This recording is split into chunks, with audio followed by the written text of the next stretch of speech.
Hello बच्चों, HSP online classes में आपका स्वागत है। आज हम पढ़ने वाले हैं मैथ में एनसीईआरटी क्लास 10th का त्रिकोणमिति, जो कि आज से प्रारंभ करने वाले हैं। सभी क्वेश्चन को बारीकी बारीकी सॉल्व करने वाले हैं। तो चलिए, आज पहला एक्सरसाइज जो है त्रिकोणमिति में 8.1 को प्रारंभ करने वाले हैं। तो चलिए पहला क्वेश्चन को देखते हैं।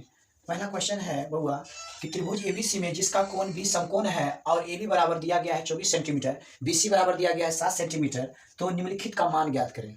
तो चलिए सॉल्व करते हैं। सबसे पहले सॉल्व जब करेंगे उसमें सबसे पहले हम एक समकोण त्रिभुज बनाना है। ये कैसा त्रिभुज बनाना है? समकोण बनाना है। ये समकोण त्रिभुज जो है ना, जिसमें कह रहा है बी क्या है? समकोण है। तो जब बी समकोण कह रहा है तो यहाँ ए लिखेंगे, यहाँ बी लिखे, यहाँ ए हो गया, बी हो गया, इसको सी मान सकते हैं।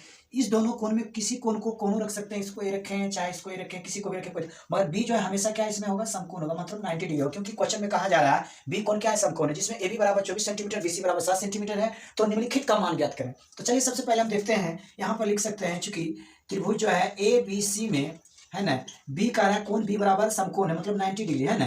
तो कह रहा है इसमें दिया गया है कि ए बी बराबर दिया गया है 24 सेंटीमीटर और बी सी दिया गया है आपका 7 सेंटीमीटर। तो हमको निकालना है वो ए सी बराबर भार। तो ए सी निकालना है, तो यहाँ देखा जाए तो बी सी बराबर दिया गया है, क्या दिया गया? 7 सेंटीमीटर, और ए बी दिया गया है कितना? आपका 24 सेंटीमीटर। तो ए सी निकालना है, यानी कि कर्व निकालना है। तो चलिए हम लोग पाइथागोरस प्रमेय से चलेंगे, लिखेंगे चूंकि पाइथागोरस प्रमेय से होता है ए सी स्क्वायर बराबर होता है ए बी स्क्वायर प्लस होता है बी सी स्क्वायर, है ना। तो देखिए ए बी मतलब ए सी स्क्वायर बराबर हो जाएगा, तो ए बी क्या है? 24, तो 24 भी हो जाएगा स्क्वायर प्लस बी सी हो जाएगा 7 भी स्क्वायर हो जाएगा, 24 हो जाएगा 576, ये हो जाएगा 749। दोनों का अगर ऐड किया जाए इसमें हो जाएगा ए सी स्क्वायर बराबर हो जाएगा, ए सी स्क्वायर बराबर हो जाएगा, ए सी स्क्वायर बराबर हो जाएगा आपका, यहाँ पर हो जाएगा आपका हो जाएगा 6 से 25, 625 के अगर वर्गमूल निकाला जाए, 625 का वर्गमूल आप निकालिएगा तो आपका ए सी मालूम हो जाएगा 25 सेंटीमीटर।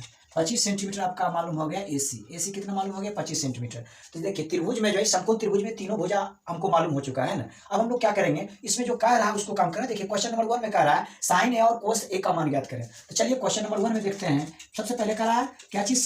साइन कह रहा है साइन ए का वैल्यू। तो साइन थीटा बराबर आप लोग पढ़े होंगे बहुत बार, क्योंकि साइन थीटा जो होता है जो त्रिकोणमिति की निष्पत्तियों में गिनती आता है, तो इसको बार बार हम लोग यूज करते हैं। तो साइन थीटा बराबर होता है, यानी कि साइन ए बराबर बोल सकते हैं P/H। इसमें देखा जाए तो ए बोला जा रहा है, तो सामने वाले जिस कोण से जिस एंगल से चलेंगे उस सामने वाला भुजा हमेशा कहलाता है लंब कहलाता है। तो ये हो जाएगा लंब, और 90 डिग्री जिस कोण से चल रहे हैं उसके बाद उसके बीच जो भुजा आता है वो आधार कहलाता है। तो ये हो गया लंब, ये हो गया आधार, ये हो गया कर्व। अगर देखा जाए तो इसको इस त्रिभुज मतलब ये जो क्वेश्चन नंबर 1 में जो दिया गया है साइन ए बराबर निकालने का, तो ये हो जाएगा लंब, ये हो जाएगा कर्व, तो हो जाएगा होगा ये 7 बटे हो जाएगा आपका 25 सेंटीमीटर। ये हो गया आंसर। आइए इसी में फिर कह रहा कोस ए निकालने के लिए फिर वही बात होगा। इसका आप लोग जानते हैं फॉर्मूला B/H होता है।